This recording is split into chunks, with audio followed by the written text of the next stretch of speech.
والصلاة والسلام على سيد الأنبياء والمرسلين وعلى آله وأصحابه أجمعين أما بعد فأعوذ بالله من الشيطان الرجيم بسم الله الرحمن الرحيم قل إن كنتم تحبون الله فاتبعوني يحببكم الله ويغفر لكم ذنوبكم والله غفور رحيم صدق الله مولانا العلي العظيم اللهم صل على سيدنا وشفيعنا وهادينا ونبينا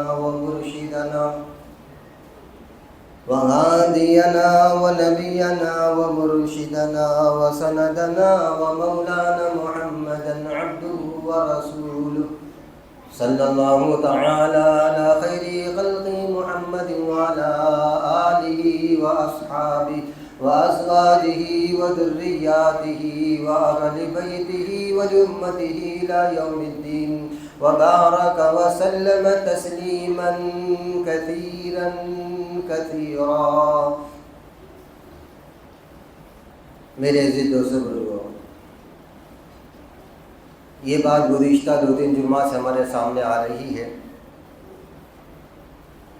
کہ حضرت سیدنا جبرائیل علیہ السلام نے جو امت کے تعلیم کے لیے سرکار کے پاس کچھ سوالات کیا تھا، اس میں سے ایک تھا اسلام، ایک تھا ایمان، اور تیسری چیز تھی وہ احسان.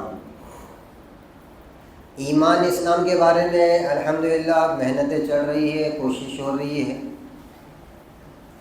ایک چیز جس کو احسان کہتے ہیں، اس کی محنتیں بہت کم نظر آتی ہیں. ہو رہی ہے مگر جیسا ہونا چاہیے تھا ویسا نہیں ہو رہی. احسان کیا چیز ہے؟ یہ انسان عبادت بلکہ زندگی کا ہر لمحہ اس تصور کے ساتھ گزارے کہ اللہ مجھے دیکھ رہا ہے. اس کو بولتے ہیں مقام احسان. اگر یہ کیفیت بن گئی تو تمام جرائم ختم ہو جاتے ہیں.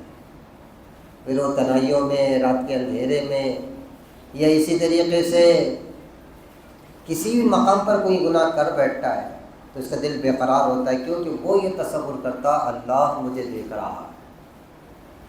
سرکار کی برکت سے تمام صحابہ کو یہ مقام اسی وقت مل گیا. صحابہ کے بعد دور آیا تابعین کا، تبع تابعین کا. اس دور میں بھی یہ چیز عام طور پہ تھی. بکرے کے چرانے والے بھی اس تصور کے ساتھ زندگی گزارتے تھے کہ مجھے اللہ دیکھ رہا ہے. اس لیے کوئی حرکت ایسی نہیں کرتے تھے جس وجہ سے وہ مجرم قرار دیے جائے اور نادان سمجھے جائے، یا اسی طریقے سے ان پر مواخذہ ہو. یہ کیفیت پیدا ہوتی ہے. اہل اللہ نے جب دیکھا حالات بگڑتے چلے گئے، خصوصاً سیدنا حسن بصری کے زمانے سے یہ محنت شروع ہوئی. اس کے بعد تو بڑے بڑے اکابری صوفیہ آئے جنہوں نے یہ محنت کی. یہ ہندوستان کے سرزمین میں جو اسلام ہم کو نظر آ رہا نا، یہ صوفیہ کرام کی محنت کی برکت ہے. یہ صوفیہ کرام نے محنت کی. کیا محنت کراتے تھے؟ وہ ایک کیفیت پیدا کرتے تھے انسان کے اندر، مختلف ریاضات سے، مختلف مجاہدات سے، مختلف کوششوں سے، کہ تم ہر لمحہ، ہر آن یہ تصور کرو کہ اللہ میرے ساتھ ہے، اللہ مجھے دیکھ رہا ہے. یہ 3 کیفیتیں بنتی اس میں خاص طور پہ. اللہ مجھے دیکھ رہا ہے، اللہ میرے ساتھ ہے، اور اللہ میرے سامنے ہے. جب یہ 3 چیزیں بنتی ہے تو آدمی خود بھی گناہوں سے بچتا ہے، اور پھر اس کے اندر اچھائیاں اور خوبیاں جنم لیتی ہیں. اس کے اندر طاقت اور قوت پیدا ہوتی ہے. ہماری نماز کے اندر بھی یہ تصور نہیں آتا، روزوں کے اندر تصور نہیں آتا، قرآن کی تلاوت میں تصور نہیں آتا. اور جب تصور جمتا نہیں، دھیان جمتا نہیں، تب تک اس کا مزہ آتا نہیں. جب دھیان جم جائے گا، کائنات کے بادشاہ کے سامنے میں نماز پڑھ رہا ہوں تو پوری رات نکل جائے گی نماز کے اندر، پتہ نہیں چلے گا کتنا ٹائم ہوگا. اس وجہ سے صوفیہ کرام محنت کرواتے ہیں، ہر لوگ ان کے پاس جا کر بیعت ہو کر یہی چیز حاصل کرنا چاہتے ہیں، مقام احسان دو. کرامتیں یہ ضمنی چیز ہوتی، کرامتیں مل جاتی. جب یہ کیفیت پہ جاتی اللہ مجھے دیکھ رہا ہے، آگے چل کے کیفیت ہو جاتی آدمی دل کی آنکھ سے اللہ کو دیکھتا. ہاں، یہ دل آئینہ بنتا اللہ. انسان اللہ کی صفات کا مظہر ہے. انسان اللہ کی ذات و صفات کا آئینہ ہے. جب اس کا دل پاک ہوتا ہے نا، اس آئینے کے اندر اللہ کی صفات جلوہ گر ہوتی ہے. جیسے آئینے کے اندر سورج نظر آتا نا، ایسے اللہ کے صفات اس کے اندر نظر آتے. پھر وہ طاقت اس کے اندر پیدا ہوتی, انسان ایسی طاقت. اچھا یہ خاصیت جناتوں میں نہیں, یہ خاصیت یہ طاقت فرشتوں میں نہیں. فرشتے جتنا کام بتائے گا اتنا کرتے. چونکہ ہم کو خلافت دی گئی پوری مخلوق کی, اس وجہ سے اللہ تعالیٰ نے اپنے ذات و صفات کا آئینہ بنایا انسان کو. مگر وہ آئینہ کیسے بنے گا؟ اس کا دل اتنا صاف ہو جائے ایک دم, تمام مساویس سے, تمام گندگیوں سے, تمام برائیوں سے. ظاہری اعتبار سے ہم کوشش کریں ہارٹ نہیں آنا, مگر ایک دل کا اور ہارٹ آتا ہے کہ جب حسد اور کفر اور شرک آتا ہے. اس وجہ سے قرآن میں کیا کہا, الا ان اولیاء اللہ لا خوف علیہم ولا هم يحزنون, یقیناً اللہ والے جو ہے ان کو نہ خوف ہوتا ہے نہ وہ رنجیدہ ہوتے. کیا مطلب ہے؟ وہ لوگوں کا دل جب مضبوط ہو جاتا اللہ کی ذات و صفات کا آئینہ بننے کی وجہ سے, اللہ کی تجلی گاہ بننے کی وجہ سے. تجلی کس کو بولتے ہیں؟ عکس کو. عکس اللہ جب تجلی خالقیت کی یا رازقیت کی یا قہاریت کی کرتا, وہ طاقت کے اندر آتی. سورج آئینے میں نہیں آتا, مگر سورج کا عکس آئینے میں آ جاتا. اسی طریقے سے اللہ انسان میں نہیں آتا, حلول نہیں کرتا, اللہ کا عکس انسان کے قلبوں پر پڑتا. اللہ کی صفت ہے جیسے قہار, اس کا صفت یہاں پر. اللہ کی صفت جیسے عظیم ہونا, وہ اس کے اندر آتا, تو یہ طاقت اس کے اندر ابھرتی, پھر تنہا پوری دنیا سے لڑنے کے لیے تیار ہو جاتا. اس وجہ سے اللہ والوں کے بارے میں قرآن کہہ رہا ہے لا خوف علیہم, ان کو کسی چیز کا اندیشہ, خوف, ڈر, گھبراہٹ, بے چینی, یہ تمام چیزیں نہیں ہوتی, کسی بھی معاملے میں نہیں ہوتی. نہ وہ خوف فخروں سے کرتے ہیں, نہ وہ مخلوق کے ایک جگہ جمع ہو کر ان کے مخالف ہونے سے ان کو خوف آتا ہے. اب یہ اللہ والوں کی صفات بیان کر رہے. اللہ والوں کی خوبی کیا ہے؟ اللہ کہہ رہے اللہ ان اولیاء اللہ. کون ہے اللہ والے؟ جنہوں نے دل کو صاف کر دیا اور دل کو اللہ کے حوالے کر دیا. ہر چیز الگ الگ چیزوں سے بستی ہے. مسجد مسلیوں سے بستی, گھر رہائش گاہوں سے بستا, کھیت کھیتی سے بستا. دل اللہ کی محبت سے بستا, دل رسول اللہ کی محبت سے بستا. یہ دل ویران بستی ہو گئی ہماری. یہ دل میں ہم نے دنیا کو بٹھایا, ہم نے یہ دل کو ایک دم حقیر سا سمجھا. یہ دل سب سے اعلیٰ چیز ہے. سارے انسان کے اعضاء میں دل کا مقام بادشاہ کا ہے, اور اللہ کائنات کا بادشاہ ہے. ظاہر ہے کہ بادشاہ کے پاس ہی چاہتا ہے, کانٹیکٹ بادشاہ کا بادشاہ سے ہوتا ہے, اللہ کا کانٹیکٹ قلبوں سے ہوتا ہے. اس لیے مومن کامل کے دل پر روزانہ اللہ کی نگاہ کرم پڑتی, تو وہ طاقت اس کے اندر پیدا ہوتی ہے. اللہ کی نگاہ, اللہ جب نگاہ ڈالے گا, اللہ والوں کی نگاہ سے زندگی بدل جاتی. اللہ کی نگاہ کرم پڑنے کے بعد کیا ہوگا؟ ایک پرندہ ہے روس سے آتا, جس کا نام قاس ہے. قاس مولانا فضل الرحمن گنج مرادی نے کہا, روس سے آتا اور یہاں آ کر ہندوستان آتا, اور روس میں انڈے دے کر آتا. یہاں سے جب دھیان ڈالتا وہاں پر, تو بچے پیدا کر دیتا ہوں. ایک پرندے کے اندر یہ طاقت کہ ہندوستان سے توجہ ڈال کر روس کے اندر کے انڈوں کے اندر بچے نکال دے. اس سے بڑی طاقت اہل اللہ کی نگاہوں میں ہوتی ہے.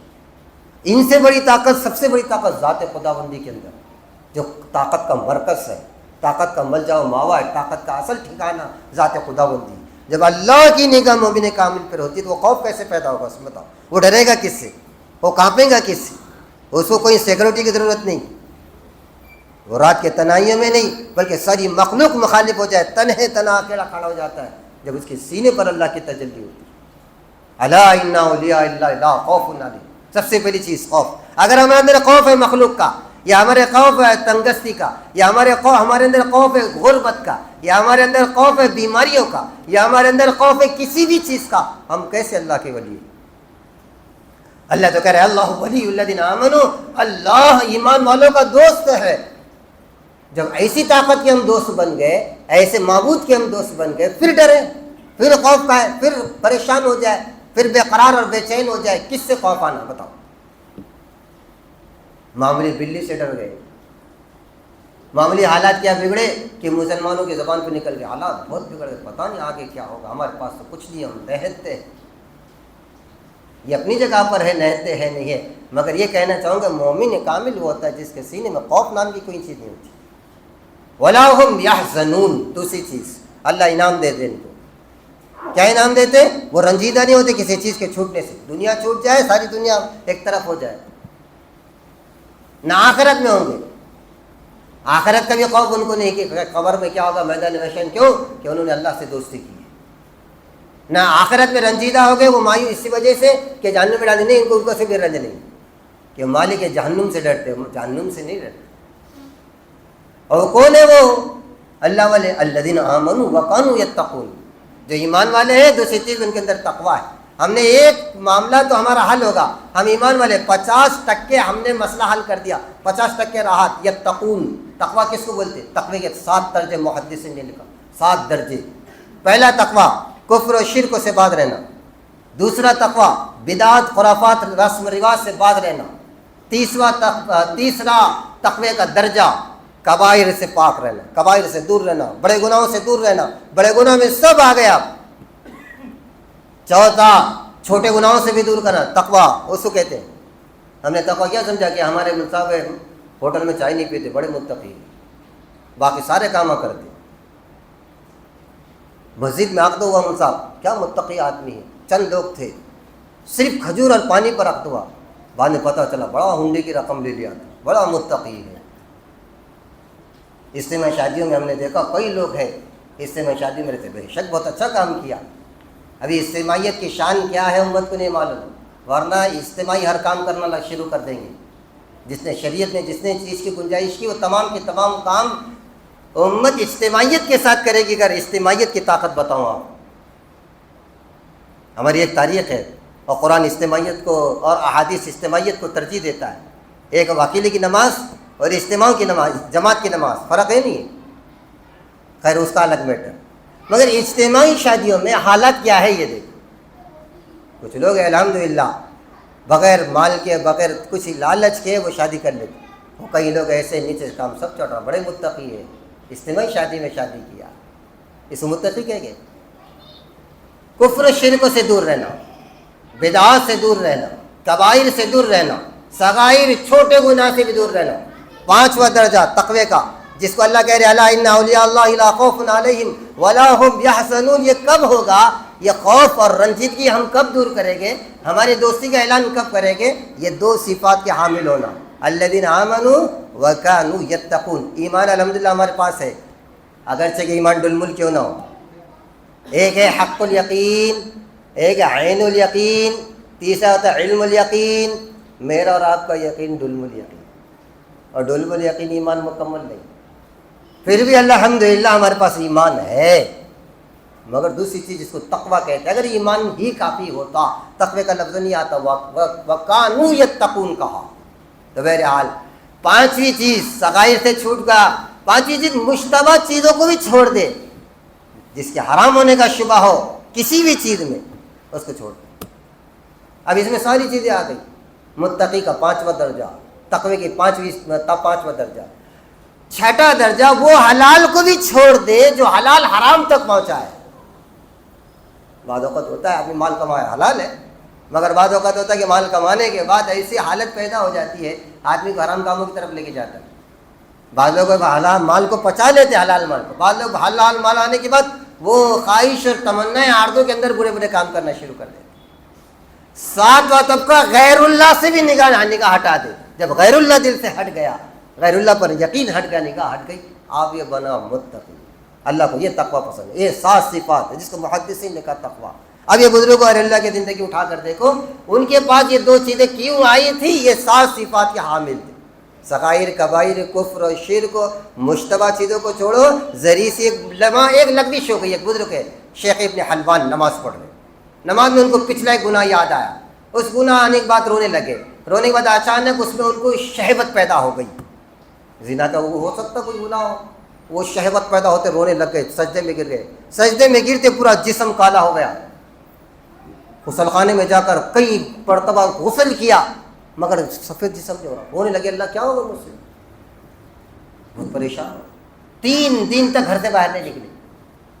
3 دن کے بعد اللہ تعالیٰ نے ان کے جسم کو پاک صاف کیا اور پھر خوبصورتی کے حالت پہ آ گئے. بڑے خوش ہو گئے, رونے لگے اللہ میں نے کیا ایسا پاپ کر دیا. چند دن کے بعد جنید بغدادی کہیں دور رہتے تھے, ان کا میسج آیا بلاؤ ان کو. سیدنا جنید بغدادی رحمۃ اللہ علیہ کے بعد جب داخل ہو گئے, چونکہ جنید بغدادی ان کے شیخ تھے, حضرت جلال کی نگاہ سے ڈال, نماز پڑھ رہا تھا کہ برے خیالات لا رہا تھا. جنید بغدادی کتنے دور دیوالے میں, مگر یہ الہام کب ہوتا؟ جب آدمی کا شیخ کامل سے رابطہ ہو. آج تو وہ سارے شیخ بن گئے, بوڑھے کو بھی شیخ بولتے عربی میں. وہ شیخ اس کو بولتے ہیں جس کا رابطہ اللہ سے مضبوط ہو, جس کو دیکھ کر اللہ کی یاد تازہ ہو, جس کی باتوں سے علم میں اضافہ ہو. جس کی محفل میں اللہ کی یاد اور جس کے سامنے دنیا اور دنیا کی ساری نعمتوں کی کوئی حیثیت نہ ہو، اس کو شیخ کہتے ہیں۔ بہرحال ہوا یہ، حضرت جنید بغدادی نے بہت ڈانٹ ٹپٹ کی، کہیں رونے لگے، حضرت مجھے معاف کرنا۔ کہا نماز پڑھ رہے تھے، تمہیں کیا ضرورت تھی پہلا گناہ یاد کرنے کی؟ اور وہ گناہ کے اندر شیطان نے مکر کیا، اس گناہ کے اندر سے تم کو جو ہے لذت آنے لگ گئی اس کی یاد سے۔ نماز انہوں پڑھ گئے، جنید بغدادی بغداد میں، انہوں وہاں سے کئی دوری کے فاصلے پر اللہ نے الہام کر دیا۔ کہا تمہیں معلوم ہے 3 دن لگاتار تمہارے لیے روتا رہا اللہ سے، اللہ ابن حلوان کو معاف کر دے، ابن حلوان کو معاف کر دے۔ جب اللہ نے میری بات سن لی، تمہارے جو سوا جسم ہو گیا تھا نا اس کو صاف کر دیا، رونے لگے، قدموں میں گر، عادت معاف کر دیا، مجھے نہیں معلوم، میں نماز پڑھ رہا تھا، مکار نے مکر کیا ایسا۔ تو یہ ہوتا ہے تقویٰ اس حد تک کہ نماز کے اندر ذرا سا خیال آیا اور اس سے لذت بھی آ گئی تو آدمی کس حد تک پہنچ گئے۔ اور پھر شیخ جنید بغدادی نے کیسے ڈانٹ دی اور دعا کی برکت سے اللہ نے ان کے جسم کو صحیح کر دیا اور پھر آئندہ اسے حرکت نہیں کی۔ بہرحال اللہ مجھے اور آپ کو متقی بنائے اور اللہ تعالیٰ اپنا دوست بنائے۔ وآخر دعوانا الحمد للہ۔